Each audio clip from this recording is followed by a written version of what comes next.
como transformar startups brasileiras em negócios poderosos globais? A pergunta realmente é complexa. Há 10 anos atrás a gente tinha uma situação onde o ecossistema brasileiro tinha gaps importantes, então tinham coisas que a gente simplesmente não tinha. E hoje isso não existe mais. Se você pegar as características de um ecossistema, hoje a gente tem tudo. Ah, tá tudo perfeito? Não, dá para melhorar praticamente todos. Mas há 10 anos atrás a gente não tinha participação de grandes empresas no mundo de startups. Hoje é óbvio, né? A gente tem um carinho especial aqui, que foi um marco importante disso, foi a criação do Cubo Itaú. Depois que começou o Cubo Itaú, um monte de empresa... que você é conselheiro do Cubo, Sou conselheiro, né? fundador desde o início, há 10 anos. Tá. É difícil até lembrar como que era antes de existir. E não é, obviamente, não é mérito só do Cubo, mas foi um marco do ponto de vista, um monte de empresa viu e falou, se o Itaú está prestando atenção, é melhor eu prestar atenção também. Então, só via Cubo hoje são 40 empresas ali ativamente trabalhando. E tem um monte de outras mais, né? Então, esse é um exemplo, participação de grandes empresas. O outro, marco regulatório que não obstrua empreendedorismo. O nosso marco no Brasil regulatório é bom? Não. Poderia ser muito melhor, muito mais flexível. Mas ele atrapalha? Não. A brincadeira que a gente faz, se você está tendo dificuldade de montar um CNPJ, vai fazer outra coisa da vida, né? Não vai reclamar da burocracia se você quer montar uma empresa de bilhão. Você está no segmento errado. Então, tudo dá para melhorar, mas não tem mais desculpa e nem motivo para não crescer. Uma empresa, para sair de uma fundação e virar uma empresa global grande, ela tem uma trajetória super difícil, ela vai conseguir fazer isso se ela tiver sucesso em levantar capital que apoie esse sonho, mas uma das coisas mais importantes é a ousadia desde o início. É muito raro uma empresa começar com uma ambição pequena e ir se reinventando e virar uma empresa global. Existe. Uma das chaves, então, é a ambição grande no começo. Exatamente, porque você começa a desenhar a organização, a ambição, o produto desde o início com uma visão global. É muito mais. Não estou dizendo que no dia zero você tem que começar a vender para fora. Claro. Não é isso. Mas a visão tem que ser, estou trazendo um produto aqui que me permite competir globalmente.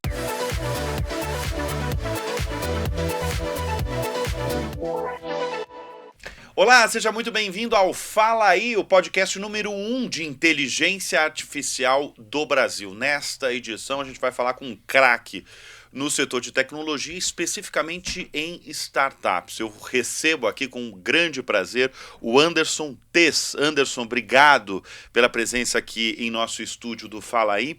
Eu vou começar com um assunto que eu não falei até agora nas edições dessa nova temporada do Fala Aí, mas é um assunto que está muito quente também.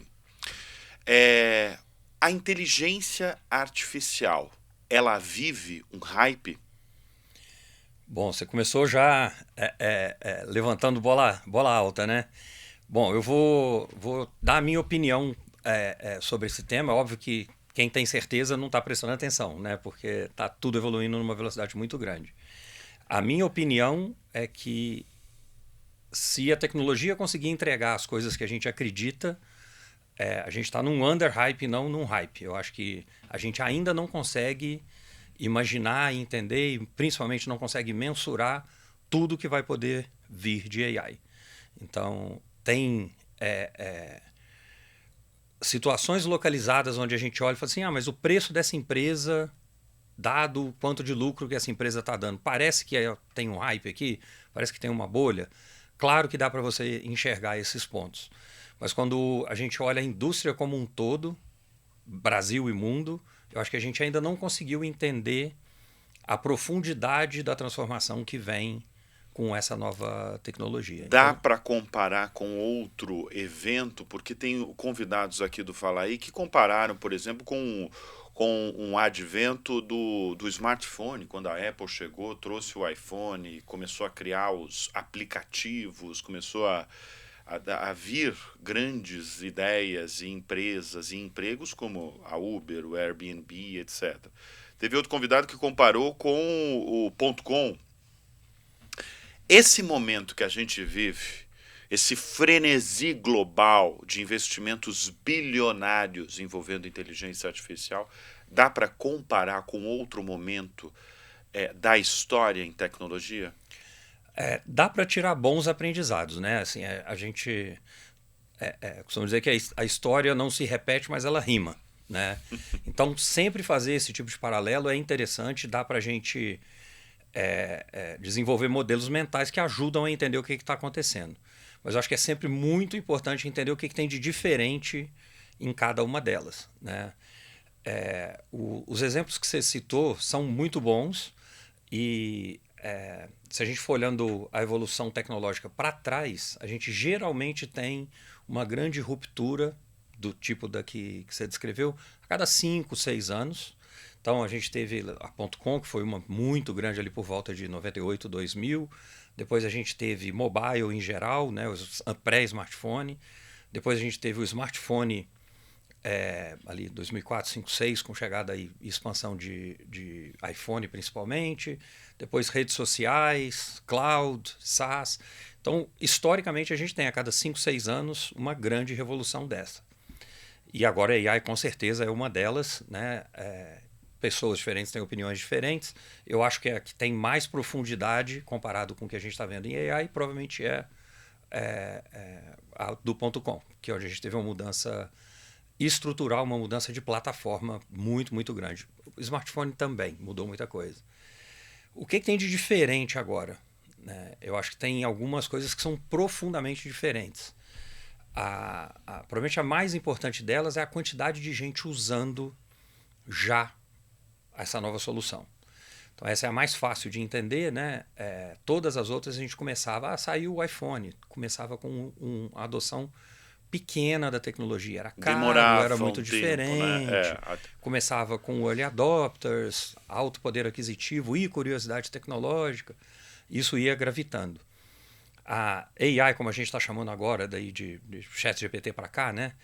Com essa adoção muito grande, a gente, 2, 3 anos agora desde o lançamento do ChatGPT, e a gente já tem pelo menos 800 milhões de pessoas usando, que são os usuários do ChatGPT. Se a gente pegar China, que é um universo enorme e provavelmente não usa, não está nessa contagem do ChatGPT, dá para falar, acho que com uma tranquilidade boa, de que a gente já tem 1 bilhão de pessoas usando, pelo menos usando essa tecnologia de forma direta. Sem contar empresas que estão usando isso já dentro da forma de servir, né? Então, essa é uma mudança muito grande. A outra que eu acho que é menos comentada, mas igualmente ou mais importante, é que AI não é uma tecnologia nova. Isso é importante você falar, né? Porque todo mundo acha que é uma coisa de 2022, 2023, está longe disso. Né? Ali o que a gente teve foi um utilitário para o usuário final que deu muito certo, né? Um killer app. Mas a tecnologia, quando eu sou engenheiro de computação, de formação, quando eu entrei para fazer o meu curso na Unicamp em 92, o coordenador do curso de computação, o Hans, era um especialista em AI. Olha. E a minha turma chegou super animada. Nossa, o cara Isso foi onde? Na Unicamp em 92, em Campinas. E a gente chegou, a turma toda, nossa, que bacana, o nosso coordenador do curso é o cara que manja de AI, que é a bola da vez em computação.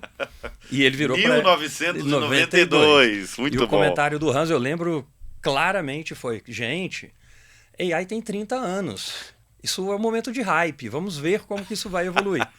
Então, assim, você pegar 30 de formado... E eu comecei o programa falando de hype, né? Exatamente. De hype agora 2025, né? Então, assim, é um hype, é o famoso overnight success, né? Tem essas histórias de empreendedores que falam, 10 anos para fazer um sucesso da noite para o dia, né?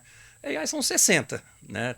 A tecnologia é muito bem estabelecida. Ô Anderson, você que trouxe esse case aí da sua faculdade em 1992, quando seu professor falou, pera, a inteligência artificial não é algo novo, tem 30 anos, isso 1992. Quando você viu esse boom do lançamento do ChatGPT, né, no mês de novembro, ali em 2022, e logo depois, em janeiro de 2023, quando a Microsoft colocou ali os 10 bilhões de dólares em investimento, e que eu acredito que ali foi um ponto fundamental de ter virado uma discussão global, porque a partir dali as pessoas passaram a discutir inteligência artificial, o que eu chamo até nos meus programas de conversa de boteco, todo mundo falando de inteligência artificial, de todas as formas. Inteligência artificial vai acabar com o meu emprego, inteligência artificial eu posso usar de certa forma. Como é que você reagiu, você que escuta falar do tema há tanto tempo? É uma pergunta excelente essa, e eu acho que cabe aqui a gente dividir em duas conversas. O que você descreveu é preciso do que a gente viu no mundo da onde a gente assenta em tecnologia, a gente fala do mundo consumidor. Os usuários finais de internet tiveram esse aha moment ali, quando o ChatGPT lançou, e é uma coisa, do ponto de vista de usuário, muito diferente, né? Você conversar com uma solução tecnológica do jeito que se conversa hoje com o AI. Mas essa discussão que você descreveu já vinha acontecendo no mundo de tecnologia. Vou dar uma pincelada aqui. Se você pensar no que aconteceu ali quando teve o lançamento do ChatGPT, teve essa polêmica enorme que aconteceu logo depois. OpenAI era para ser uma empresa sem fins lucrativos, para proteger, né? sem dúvida. Elon Musk foi um dos financiadores, que era para proteger a gente da AI. Tananã. Então, essa discussão já vinha acontecendo no mundo de investimento, no mundo de tecnologia, há alguns anos já. Então, ali foi um momento de clímax, principalmente para o usuário final.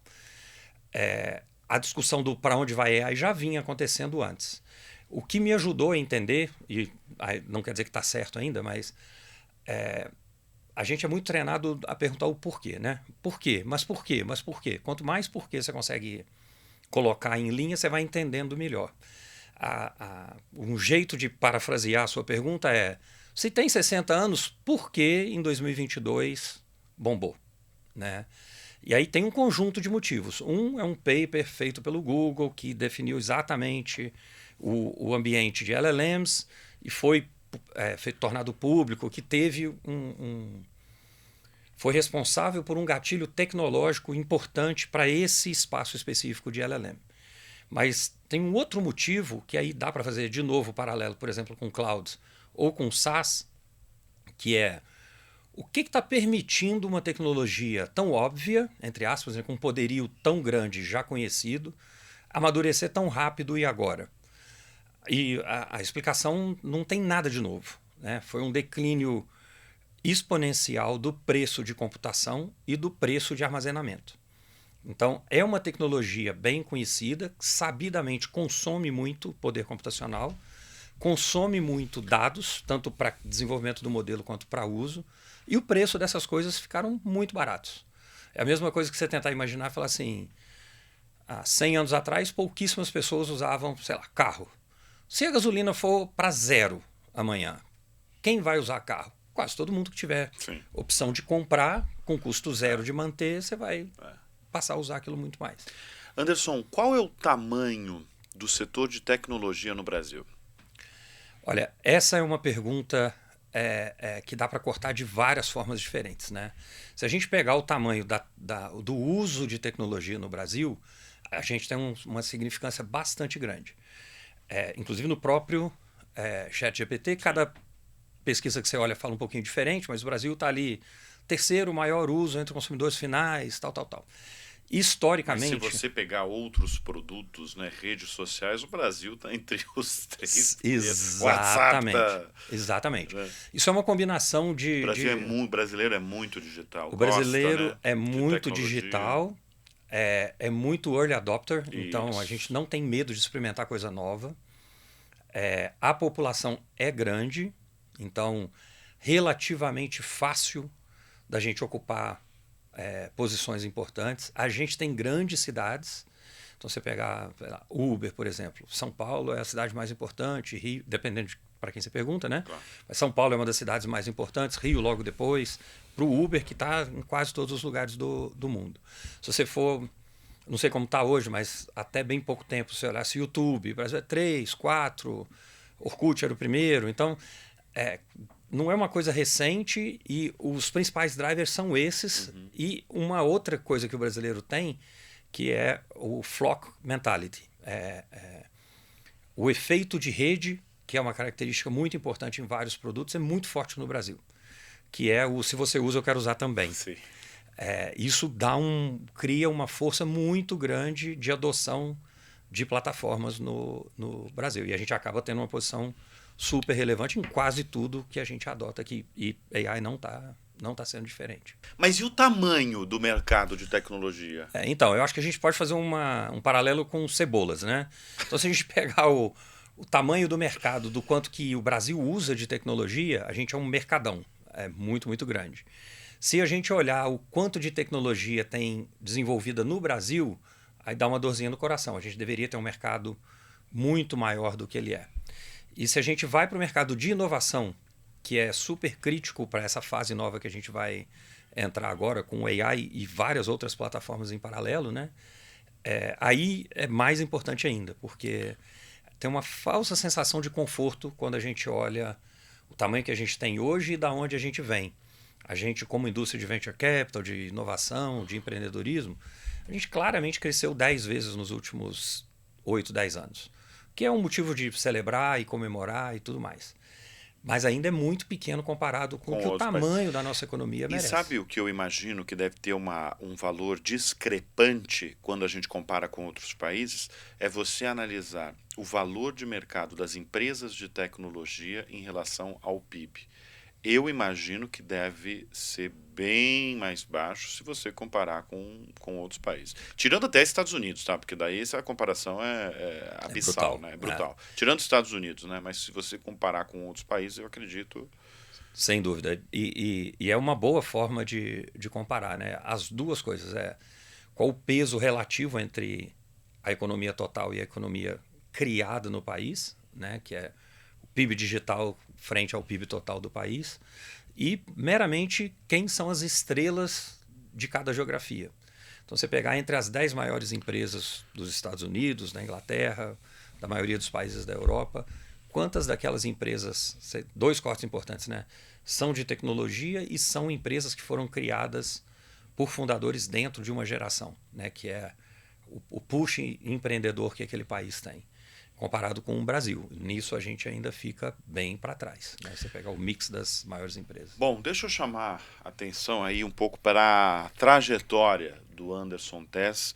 Você passou pelo Banco UBS, o Banco Suíço, você passou pela Naspers e você acaba de passar pela Endeavor, né, que lida ali diretamente com o empreendedor do país, é uma organização global que opera com empreendedores de cada país, e você comandou aqui a operação brasileira, e você tinha uma missão muito clara de apoiar startups em busca dos decacórnios. Se você nunca ouviu falar o que é o decacórnio, são empresas que atingem um valor de mais de 10 bilhões de reais. Você, de alguma forma, atingiu a sua missão? São 10 milhões de dólares. A barra é... 10 milhões de dólares. De dólares, sim. A barra é muito mais alta. É muito mais alta, né? Então, a missão que eu tive nesse um ano eu estou na Endeavor, na verdade, desde 2003. Você segue como mentor, né? Sigo como mentor, tá? 20 e tantos anos, pretendo ficar por mais 20 e tantos. Mas eu fiz um ciclo durante um ano como diretor-geral aqui no Brasil. E a missão mais importante que eu tinha era pensar o planejamento da Endeavor para os próximos 10 anos. E, óbvio, né, o meu mandato era pensar para a Endeavor Brasil para os próximos 10 anos. A gente estava numa situação muito peculiar e boa, que a gente estava sem uma missão clara, porque a missão anterior a gente tinha alcançado.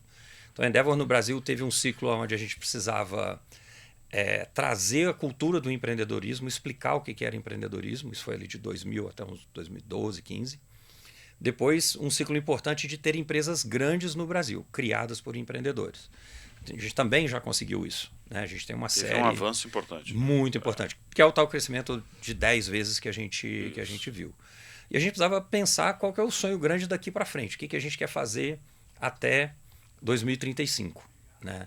E aí é onde se encaixa o termo decacórnio, que acabou atraindo mais atenção do que ele merece e limitando até um pouco a ambição do que o que a gente que a barra quer. é alta, né? Como você falou, a barra é alta. É e não é.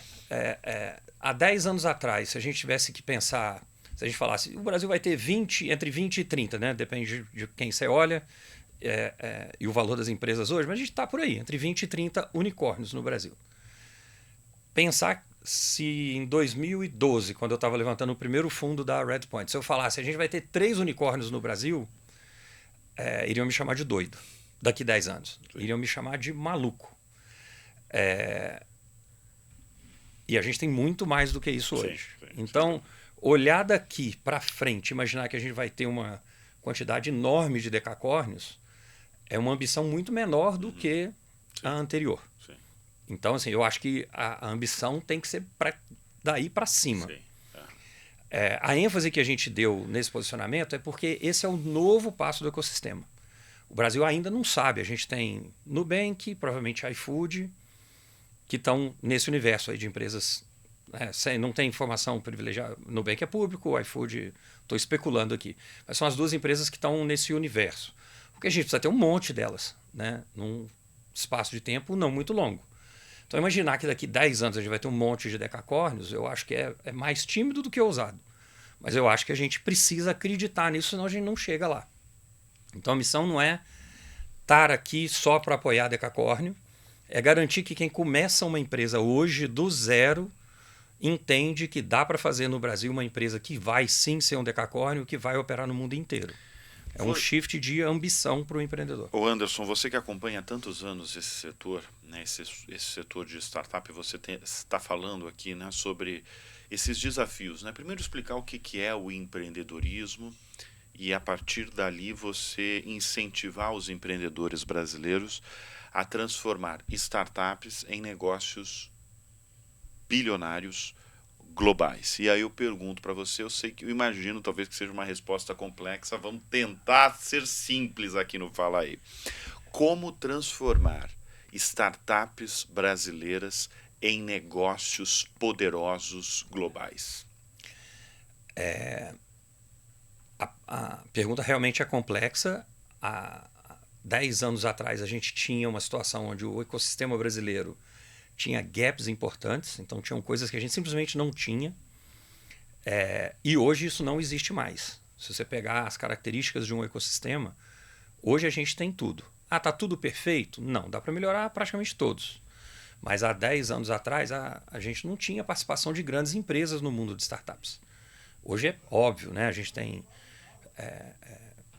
um carinho especial aqui, que foi um marco importante disso, foi a criação do Cubo Itaú. Depois que começou o Cubo Itaú, um monte de empresa... que você é conselheiro do Cubo, sou conselheiro, né? Fundador desde o início, há 10 anos. Tá. É difícil até lembrar como que era antes de existir. E não é, obviamente, não é mérito só do Cubo, mas foi um marco do ponto de vista, um monte de empresa viu e falou, se o Itaú está prestando atenção, é melhor eu prestar atenção também. Então, só via Cubo hoje são 40 empresas ali ativamente trabalhando. E tem um monte de outras mais, né? Então, esse é um exemplo, participação de grandes empresas. O outro, marco regulatório que não obstrua empreendedorismo. O nosso marco no Brasil regulatório é bom? Não. Poderia ser muito melhor, muito mais flexível. Mas ele atrapalha? Não. A brincadeira que a gente faz, se você está tendo dificuldade de montar um CNPJ, vai fazer outra coisa da vida, né? Não vai reclamar da burocracia se você quer montar uma empresa de bilhão. Você está no segmento errado.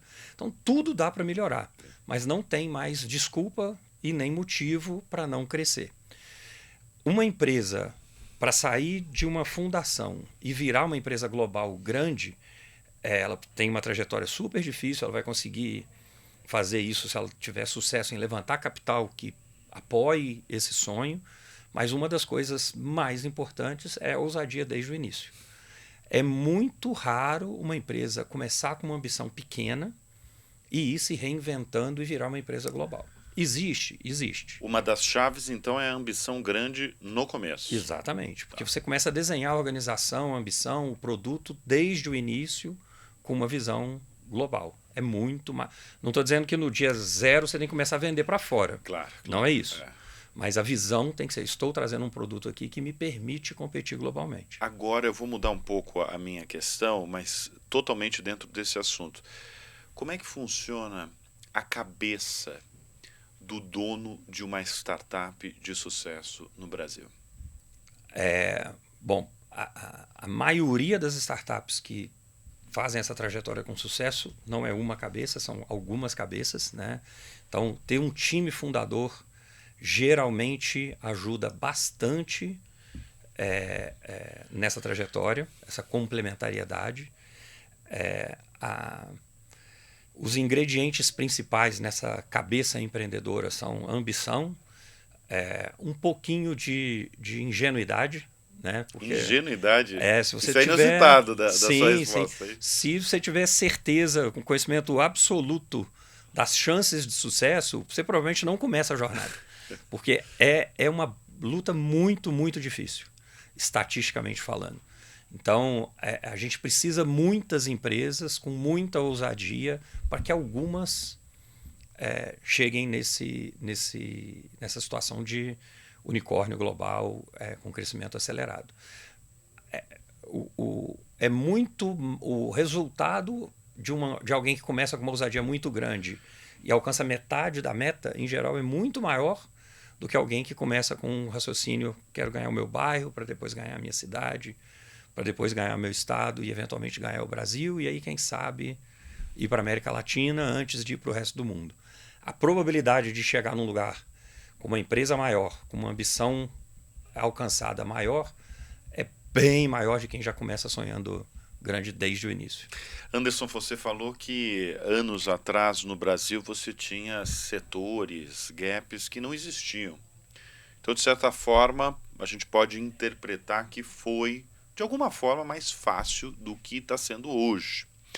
Mas se a gente analisar por setor, quais os setores que o Brasil tem mais diferença competitiva, ou melhor, vantagem competitiva? Tem dois ângulos muito poderosos para a gente olhar oportunidades onde a gente tem potencial para criação de valor desproporcional. Uma são indústrias onde o Brasil tem uma afinidade, uma vocação intrínseca, e várias delas ainda não são digitalizadas ou não têm o potencial digital completamente entregue, desenvolvido. Uhum. E é um segmento muito, muito interessante de perseguir. É um mercado novo, e aí meio que por definição, se você entra nesse mercado, você é líder do mercado, o que é um luxo, é uma posição muito boa para se montar uma empresa. Então, áreas como, vou chover numa olhada aqui, mas áreas como agro, setores específicos dentro de agro, né? Então, soja, café, tem áreas onde o Brasil tem uma vocação muito grande e a gente ainda não vê. Não está digitalizado? Está digitalizado. Em alguns casos. Tem camadas de digitalização, com certeza não está em tudo. Tá. Tem empresas mais em fronteira que usam o digital para fazer melhor o que já vinha fazendo antes, tá. Que é bacana. Tá. O que é interessante, vai ser mais interessante ainda com o AI daqui para frente, é como que eu consigo fazer daqui para frente o que não dava para fazer há 5, 10 anos atrás. Tá. Então, sei lá, estou elucubrando aqui, mas uma empresa focada no setor de café que vai querer usar AI para desintermediar toda a cadeia produtiva. A gente tem o grão verde. Por que a gente precisa vender via Alemanha para a Itália, queimar o café e vender o café pronto para o Japão? Estou pegando um exemplo, né? Se a gente já tem o grão verde, hoje estamos em 2025, não tem porquê. Há 5 anos atrás, a barreira de comunicação já não era uma boa desculpa. Hoje, né, desde um mês atrás, você coloca um AirPod aqui, você coloca outro aí, a gente vai conversar live, japonês com brasileiro. Então, assim, esse tipo de revolução, de redesenho de cadeia produtiva vai ser muito interessante, e em alguns lugares a gente tem uma vantagem óbvia nisso, né? Café, cana-de-açúcar, agro, tecnologia, geração de energia limpa, a gente tem uma tradição enorme, energia super crítica daqui para frente, biodiversidade, então todos esses segmentos são muito bons. A outra coisa que é muito boa em todos os países emergentes, e o Brasil não fica atrás, são indústrias que já estão desenvolvidas, mas que o nosso gap é muito grande. é o que a gente em inglês chama de leapfrog, né? Quando você traz uma startup e ela resolve um problema que é muito grande. Você olha startups em mercados mais desenvolvidos, tipo Estados Unidos e Europa, às vezes eles fazem um desenvolvimento enorme para melhorar em 2%, 3% a qualidade de um serviço, um tempo de entrega, a margem de uma empresa, que é bacana, mas são inovações incrementais. Tem muita coisa no Brasil que a criação de valor é muito grande. Você aumenta uma margem 2, 3 vezes. Às vezes você consegue levar um produto para um lugar onde esse produto simplesmente não é disponível hoje em dia. Então, não precisa ser uma área onde o Brasil...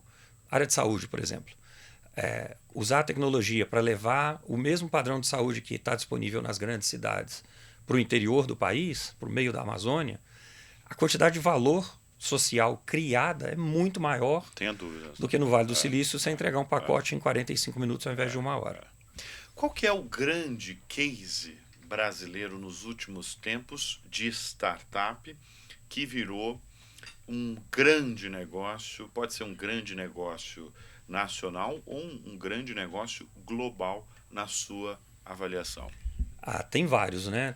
Eu ouvi você citando 2, eu não quero influenciar a sua resposta, mas eu ouvi você citando 2. Mas se for escolher um, você que acompanha tanto o setor, qual que você escolheria? É difícil, né? É igual perguntar qual que é o seu filho mais bonito e você acabar falando só de seus filhos, né? Mas tem muita empresa legal. Eu vou me permitir que eu vou te dar dois, três por motivos diferentes. Livre, lógico. Tá? Mas vamos lá. iFood, que eu já falei, eu acho que é um caso muito bacana. Do Fabrício Bloise, né? Fabrício Bloise. Você teve você trabalhou com ele, né? Você teve uma participação, né? A Móvel foi o primeiro investimento da Naspers aqui no Brasil. Eu tive a sorte de montar a operação da Naspers aqui no Brasil. Então teve a sorte de ver ali no início a fundação do iFood, né? Sim, foi a criação da Móvel, né? E tinha a ambição desde o início? Tinha. Tinha essa cabeça? Tinha. Isso assim, é uma característica muito peculiar do próprio Fabrício. Quando a gente fez o primeiro investimento da Naspers, em números, era um investimento pequeno já na época para a Naspers. A gente está falando de alguns milhões de dólares numa empresa que valia alguns milhões de dólares. E a ambição que o Fabrício colocou para a empresa, olha, isso deve ter sido 2008, 2009, antes de existir o termo unicórnio, já era que a empresa deveria valer $1 bilhão. Então, assim, é muito. Está no sangue dele, está na cultura da empresa essa ambição desde o início. Sem dúvida nenhuma. Acho que ele não tinha nem ligado uma coisa com a outra, mas ele é um exemplo clássico de ter essa ambição desde o início.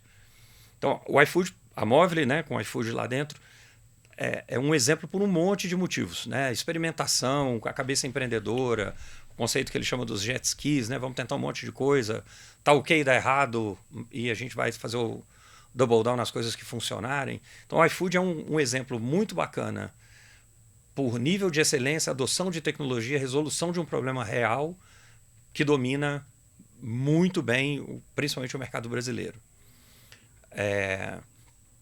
Tem outros exemplos muito interessantes, tipo o El Hub, né? A antiga Gympass, que é um modelo brasileiro que está ganhando no mundo inteiro. Então, é uma inovação que surgiu aqui, que hoje está presente em vários mercados do mundo. Já é maior fora do que dentro do Brasil. Então, é um outro exemplo muito, muito interessante também. Tem outras empresas, por exemplo, tem Pipefy, que é uma empresa brasileira que já começou global. Operando vendas nos Estados Unidos desde o início. É um caso ímpar. O Alessio, que é o fundador lá, é um cara completamente fora da curva. A conversa, a gente já se conhecia de mercados antes, quando a gente foi fazer o Redpoint fez o primeiro investimento lá também, e a conversa foi, o Alessio falou, Anderson, eu tenho várias preocupações com postura de investidor, vou fazer esse deal com você porque é você, né? A brincadeira, né? Eu falei, Alessio, eu acho que você vai fazer uma grande de uma bobagem, porque querer montar uma empresa brasileira global desde o dia zero é muito difícil. Sim. Eu acho que não vai dar certo. Eu falei isso há 15 anos, 12 anos atrás. E ele falou, não, mas é isso que eu vou fazer. Então tá bom, eu vou investir porque é você. Ele estava certo e eu estava errado. E eu estou aqui hoje falando que o que ele me falou há 12 anos é o que todo mundo deveria estar pensando hoje no Brasil. Então, ambição, ousadia, Alessio é outro exemplo que está com isso desde o D0 também. Então cada vez mais a gente tem exemplos. Essa é muito interessante por execução, essa por ousadia tecnológica, essa por modelo de negócio inovador. A gente está começando a ter agora algumas deep techs brasileiras. Então, esse cara está inventando uma tecnologia nova aqui que está sendo usada pelo mundo inteiro. Cada vez mais a gente vai ver cases mais legais, eu tenho convicção disso. Qual que é a pergunta que você mais escuta dos empreendedores brasileiros? Hoje, a pergunta mais recorrente é quando a gente volta a ter eventos de liquidez no Brasil. E você tem a resposta? Não. Se você tivesse a resposta também, valeria ouro, hein? O mercado funciona em ciclos, do mesmo jeito que saem inovações a cada 5, 6 anos, o mercado de venture no mundo, não no Brasil só, trabalha em ciclos, normalmente. Né? São também de 6, 7 anos, a gente tem ciclos de abundância de capital, aí faz mais investimento do que deveria, aí tem um ciclo de escassez, e isso é meio que consequência direta do jeito que a indústria funciona. O que a gente teve de anormal foi que desde 2010, 12 até 2022, a gente não teve nenhum ajuste desse. E dentro desse ciclo grande de abundância, de abundância de capital, a gente teve um ciclo muito longo, com custo de capital muito baixo, né, juros praticamente zero, juros reais, aqui no Brasil e fora, e um monte de coisas geopolíticas que não tem nada a ver com tecnologia acontecendo. Pandemia, que acelerou a adoção de um monte de coisas de tecnologia. Então a gente teve um período muito longo onde, entre aspas, tudo dava certo. Né? As empresas estavam sempre crescendo, você levantava uma rodada de captação agora, daqui 12, 18 meses você estava levantando outra, sempre num valuation maior. Então a gente tem uma safra inteira de empreendedores e investidores que nunca passaram por um ajuste. E estão navegando agora o primeiro ajuste da carreira deles, da carreira empreendedora, exatamente num ajuste que é muito duro e muito longo. Né? Então, o que eu costumo responder que não agrada ninguém, nem mesmo a mim, né? Só vamos saber quando a gente puder olhar de longe pelo retrovisor. Sim. Então, tem bons sinais agora no mercado? Tem. A gente está começando a ver novas transações, tem vendas de empresas, tem novas rodadas de investimento acontecendo. Ainda não estamos vendo novos fundos muito grandes sendo levantados. Então, tem motivo para estar otimista, tem motivo para preocupar se é um voo de galinha ou não. A gente só vai conseguir ter certeza quando a gente puder olhar pelo retrovisor e falar assim, não, agora... Não dá para falar assim, viramos agora. Fala assim, viramos há 18 meses atrás. Você, lá pelos anos 2010, você teve a missão de explicar aos brasileiros, uma parcela dos brasileiros, o que é empreendedorismo, como você bem falou. E acho de extrema relevância num país como o Brasil você ter uma pessoa, né, e mais pessoas falando sobre empreendedorismo, porque é notória a mudança que o país teve nos últimos tempos em relação a esse tema. É só você pensar que há 20 anos, menos do que isso, tinha uma massa de brasileiros cujo objetivo era passar em concurso público. Hoje é evidente que você tem uma massa de brasileiros querendo empreender. Mas existe muita confusão sobre esse tema, porque tem muita gente que acha que empreender é simplesmente abrir um negócio, seja ele qual for, na esquina de casa, isso dali é um empreendedorismo. Isso é, de fato, um empreendedorismo, mas tem várias formas de você empreender, inclusive dentro da sua própria empresa. Para você, como você explica o empreendedorismo? O que é empreender, Anderson? Empreender, na minha opinião, é reunir as condições necessárias para resolver um problema de uma forma nova através da criação de uma empresa. Tá? Então, trazer uma solução real para um problema real e transformar isso num negócio. O que você descreveu é super importante. A gente tem formas de empreendedorismo. O Brasil é um país com DNA empreendedor desde sempre. A gente tem na análise econômica, né, você tem o empreendedorismo por necessidade e o empreendedorismo por oportunidade, que o Brasil sempre teve as duas coisas, né? Então tem aquela pessoa que vai empreender porque não se encaixa ou não consegue fazer uma trajetória normal não, usual de arrumar um emprego, ser promovido e tal. Você tem as pessoas que identificam uma oportunidade e criam uma empresa para resolver aquilo, muitas vezes no seu bairro, na sua cidade. Tudo isso é uma ferramenta de criação de valor muito grande.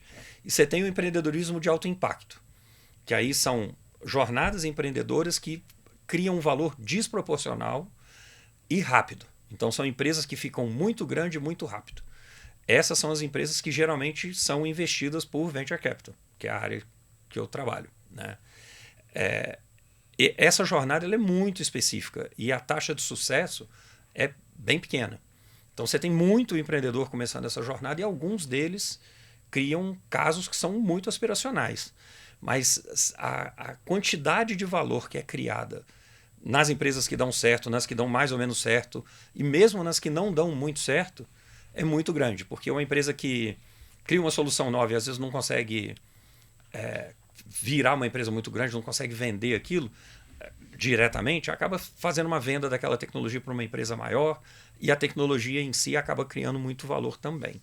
Então, o contraponto entre os melhores cérebros brasileiros estão preocupados em passar no concurso público versus estão preocupados em empreender é uma alavanca de crescimento para a economia muito valiosa. Independente dele estar montando uma empresa tradicional que vai dominar a sua cidade, o seu estado, ou criando uma empresa que vai virar um hyperscaler e crescer pelo mundo inteiro. A gente precisa de muita quantidade de gente fazendo essas jornadas de todos os formatos aqui no Brasil. Anderson, dá para mensurar o tamanho do impacto da AI, da inteligência artificial nas startups brasileiras? Não, ainda Difícil, não. Né? Nem só na brasileira. A gente aqui, em geral, tem menos dados do que em outros mercados, mas mesmo no resto do mundo ainda é muito difícil. Assim, né? Mas tem vindo muitas startups interessantes, promissoras em AI no Brasil? Cada vez mais. Cada vez mais, né? A pilha tecnológica ainda está em formação. Então a gente ainda não consegue saber onde termina a plataforma e onde começa a aplicação em todos os segmentos. Isso é uma coisa que está evoluindo ainda. Mas a grande maioria das novas startups já se alavanca com AI de alguma forma. Não são todas, mas tem muita coisa interessante já acontecendo. E eu acho que o que a gente vê hoje ainda não é nada comparado com o que a gente vai ver nos próximos anos. Muito bem. Anderson Tez, a gente tem uma lembrança que a gente dá para todos os nossos convidados aqui do Fala Aí, porque, como diz a plaquinha aqui do nosso troféu aos nossos convidados, você deu e dá a voz à inteligência que transforma negócios e impacta bilhões de vidas. E você, pela sua trajetória, por tudo que você apoiou nos últimos anos e décadas mesmo, você realmente transformou inúmeros negócios. Você tem noção disso? Não, mas é um motivo de orgulho sem dúvida nenhuma. Fico muito, muito tocado, muito obrigado. Parabéns, Lindo. porque como você falou, eu fico imaginando, Anderson, você lá na base da Movile, né, do início de um iFood e de todas as histórias que você tem, você, por questão de tempo, você nem contou ainda, mas que você teve e você vive, é o seu dia a dia, é o seu trabalho de fato. Você vive a gênese de negócios, de ideias, porque tudo começa com uma ideia, né?